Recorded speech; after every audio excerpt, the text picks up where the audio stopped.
সম্মানিত প্রিয় বন্ধুরা, যে বিষয়টি নিয়ে আজকে আপনাদের সম্মুখে উপস্থিত হয়েছি, যে বিষয়টি নিয়ে আপনাদের সামনে কথা বলবো সেটি হচ্ছে যে নারী জাতি। আলহামদুলিল্লাহ, সর্বপ্রথম আরও একটিবারের জন্য শুকরিয়া আদায় করছি যে আমরা মায়ের গর্ভধারণ থেকে দুনিয়ার জামিনের মধ্যে এসেছি। মায়ের পেট থেকে কেউ কেউ 8 মাস, কেউ কেউ 9 মাস, কেউ কেউ 9.5 মাস, কেউ কেউ 10 মাস, আবার কেউ 10 মাস 10 দিন গর্ভধারণের মধ্যে থেকে তারপর দুনিয়ার মধ্যে এসেছি, একটি জান্নাতি মা পেয়েছি আলহামদুলিল্লাহ।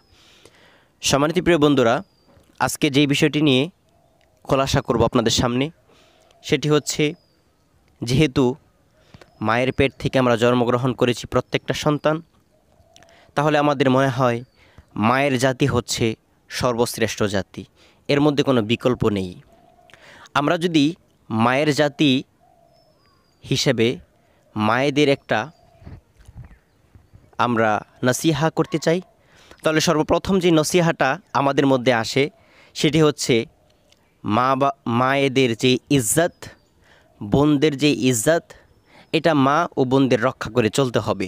বর্তমান জামানার মধ্যে আল্লাহ রসুল সাল্লাল্লাহু আলাইহি ওয়াসাল্লাম আমাদেরকে যেই দিক নির্দেশনা দিয়েছেন, সেই দিক নির্দেশনার মধ্যে মা ও বোনদেরকে, অর্থাৎ যারা মায়ের জাতি আছেন তাদেরকে একটি দিক নির্দেশনা দিয়েছে। মায়ের জাতি সম্পর্কে যদি আমি বলতে চাই, আমি আরও একটিবারের জন্য বলবো যে মায়ের জাতি হচ্ছে সম্মানের জাতি, শ্রদ্ধার জাতি। আল্লাহ পাক রব্বুল আলামিন নিজে মা ও বোনদেরকে সম্মান জানিয়েছে, সুবহানাল্লাহি ওয়া বিহামদি। তো মা বোনদেরকে যে আল্লাহ পাক রব্বুল আলামিন এত সম্মান দান করেছে, এই জন্য মা বোনদেরকে সম্মানটা ধরে রাখতে হবে। বর্তমান জামানা ফিতনার জামানা, এই জামানাতে মা বোনদের ইজ্জত সম্মান রক্ষা করে মা বোনদেরকেই চলতে হবে। মা বোনদেরকে এমনভাবে চলতে হবে, এমন লেহান ধরে চলতে হবে যেন আল্লাহ পাক রব্বুল আলামিনের দরবারে কখনো দোষারোপ না হয়, দোষী না হয়।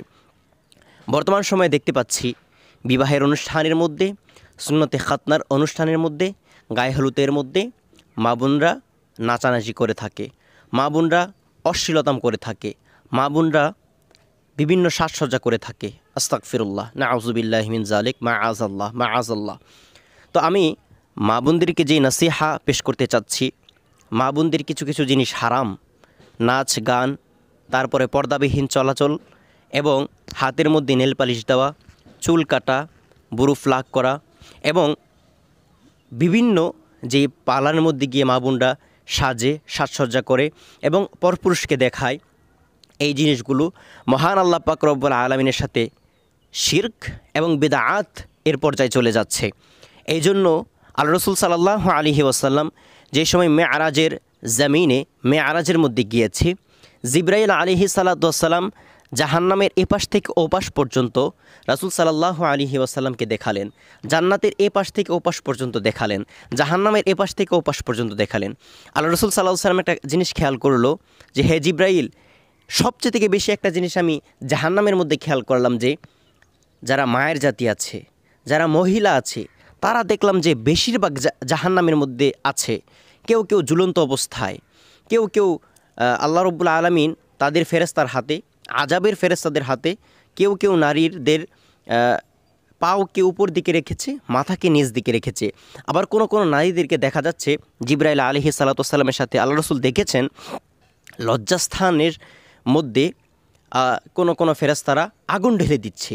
আবার কোনো কোনো নারীদেরকে এরকম অবস্থা করা হয়েছে যে উলঙ্গ অবস্থায় তাদের যেই লজ্জাস্থান আছে, স্তন আছে, এর মধ্যে শিক দিয়ে আটকে উপর দিকে টানিয়ে রাখা হয়েছে। নাউযুবিল্লাহি মিন যালিক। আল্লাহ রসুল দেখে কেঁদে দিলেন এবং আল্লাহ রসুল প্রশ্ন করলেন, হে জিবরাইল, এসব কেন হচ্ছে? তো জিবরাইল আলাইহিস সালাতু ওয়াসসালাম উত্তরে বললেন, আল্লাহ রসুল, তারা দুনিয়ার জমিনের মধ্যে বেগানা ছিল, দুনিয়ার জমিনের মধ্যে অশ্লীলতাম করত। স্বামী যেই সময় বিদেশে থেকেছে, স্বামী যেই সময় দূরের মধ্যে থেকেছে, ওই সময় পরপুরুষদের সাথে লজ্জাস্থান দেখিয়েছে, তাদের স্তন দেখিয়েছে, তাদের সাজসজ্জাকে বিলীন করেছে। এই জন্য আল্লাহ রসুল আজকে এই কিয়ামতের ভয়াবহ ময়দান থেকে এবং কবরে আসার পর থেকে নিয়েই তার আযাবকে আল্লাহ পাক রব্বুল আলামিন শুরু করে দিয়েছে ফেরেশতাদের মাধ্যমে। নাউযুবিল্লাহি মিন যালিক। তবে আমি মা ও বোনদেরকে পায়ে হাত দিয়ে বলবো। আরেকটা হাদিসের মধ্যে এসেছে যারা দায়ুস, অর্থাৎ দায়ুস কারা। এখন আমার কাছে প্রশ্ন করতে পারেন যে দায়ুস কারা? দায়ুস তারাই যারা মানে মহিলাদের ক্ষেত্রে যেই আন্নিসা ও দায়ুসি, অর্থাৎ মহিলাদের মধ্যে দায়ুস আছে কারা?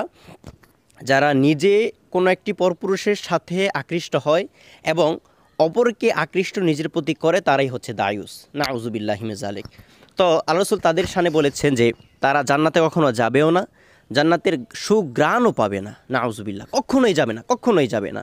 আল্লাহ রাসূল তাদের জন্য সুপারিশও করবেন না। তো আমরা যেন এই দায়ুস থেকে বেঁচে থাকি, আমরা যেন সাজসজ্জা করে যেন স্বামীকে শুধু দেখাই, পার্লারে গিয়ে সাজবো না। নিজের সাজসজ্জার কত প্রকার জিনিস আছে, ঘরের মধ্যে সাজবো। আল্লাহ রসুল সাল্লাল্লাহু আলাইহি ওয়াসাল্লামের সুন্নত মোতাবেক জীবন যদি গড়ার জন্য আল্লাহ পাক রব্বুল আলামিন আমি ও আপনাকে, আমার স্ত্রীগণ, আপনার স্ত্রীগণ এবং মা ও বোনদেরকে যেন বিশেষ করে তৌফিক ভিক্ষাদান করে। আমিন।